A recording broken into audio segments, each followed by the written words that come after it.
Hi everyone. So what I'm going to do is continue from a previous video I made about learning the tarot. It's easier for me to teach people that than how to do the rest of what I do. That just happens. But here with the tarot, I'm going to talk about a couple of spreads. There is a lot of information about that, about what each position means and how it relates to other positions. But here's one of my basic ones. I'm going to show you the simple version of it because I do a longer extended version when I use it, which I was guided to do, but yeah, it's easier to start with the simple. So I'm going to turn this around so that you can have a look. Oops. Okay, how are we going to do this? There we go. And it's a mirror image, but never mind. It's called the Celtic cross. So it's a very, very old traditional spread. So what we're looking at here, and as we look at the central influences which are always present in the reading, we've got what's a positive, what's a positive influence in that person's life right now, which in this case it's standing their ground with bullies, and what's crossing them, and that's actually holding up walls and boundaries rather than speaking their mind in this case. So that influence isn't working quite as well. Then we've got a past influence down the bottom here, which points out where you've come from or the person's come from. Here's a more recent past where we're looking at what's recently been happening. This is a more present right now influence at the top of the cross. And then here we have the near future, what's going to come up in the near future. And that's basically that with the bullying here, you were dealing with somebody who's not a very good leader, which is quite often the case. Somebody who doesn't know how to carry their leadership well. So at the bottom of the tree here of the staff, we've got you yourself and how you're responding to this situation, and that is quite stressful in this case. And here's what's coming to you from others, and in this case it's somebody's being unfair, mean. So here we've got your inner wishes and dreams in that position. Remember, this is all in mirror image, I think.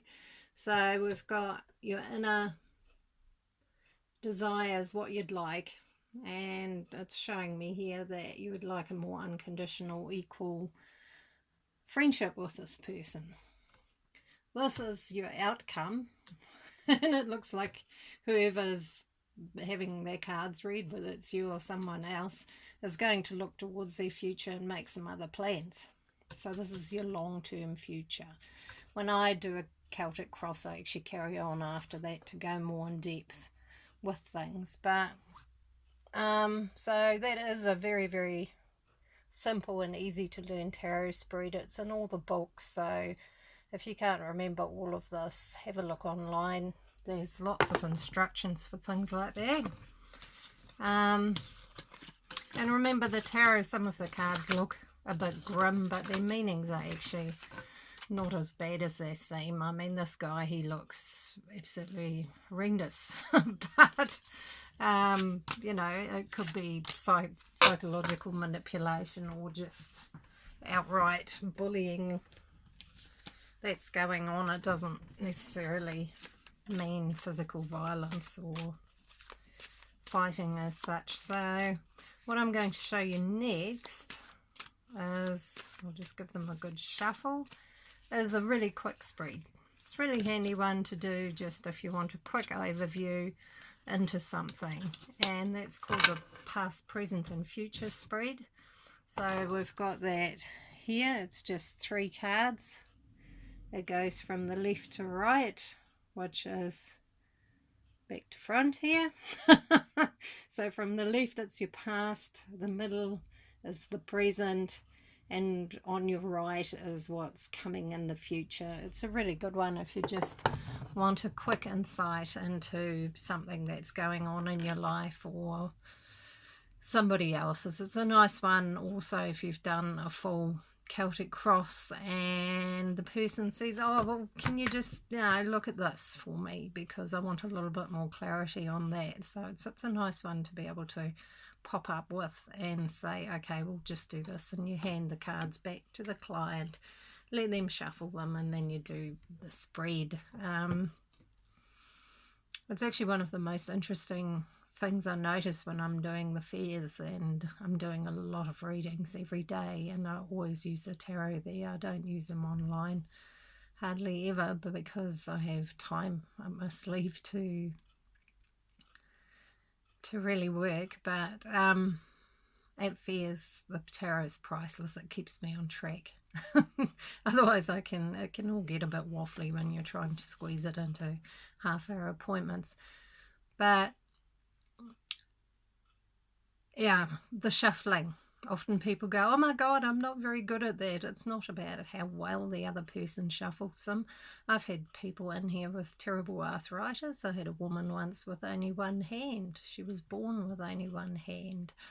It's okay if they just hold them then, or do the best they can. It's more about them having had some kind of input or contact.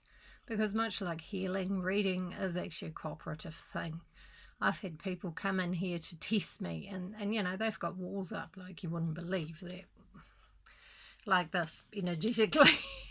And it's quite hard work, and they actually get more of a straight tarot reading because I can't tune into the energy very well at all. They'd actually get a much better reading if they opened up. So having the other person relax is important. If they're nervous or a bit scared, it's quite nice to just do a little bit of a meet and greet first and chat so that they can relax. And I'm a great believer in having a sense of humour. It's one of the things I notice with some people, especially some of the other cultures. Some of them have an amazing sense of humour, and they look at one of the tarot cards and just roar with laughter and go, oh my God, that's me. I think that's fun. It's good. It's healthy. It doesn't all have to be grim and serious. It is a guide. Nothing set in stone. If I tell a person you've got a bit of a situation coming up at work, you're going to be confronted about something. It's important that you tell the truth, because if you don't, you're going to get caught out. Now, there's two ways that can go. That person can walk out of here and go, oh gosh, yeah, okay, I'm going to tell the truth. When that happens, they tell the truth, all is well. Or they can walk out of here and go, what a load of rubbish. And I'm going to do what I do, and they don't tell the truth and deny whatever it is, and then it turns into a bit more of a scenario, and maybe they have to go a bit more through a process. So there's free will, there's choices. Always remember that. The tarot doesn't rule your life. It's a guide. So enjoy it, have fun with it. I hope you've practiced some of your intuitive connection with the cards, because that's really special. It's beautiful, and it just gives you much more of a feeling for what you're doing. So have fun with us. There are a lot of other cool spreads out there. I'm not going to do them all here because all of that information is available everywhere, but those two, the Celtic Cross and the 3-card past, present and future, are my mainstays, so to speak. So starting touring again soon, it'll be time to use my cards again a bit more. So yeah, that'll be great too. It'll be fun. Okay, lots of love everyone, and enjoy.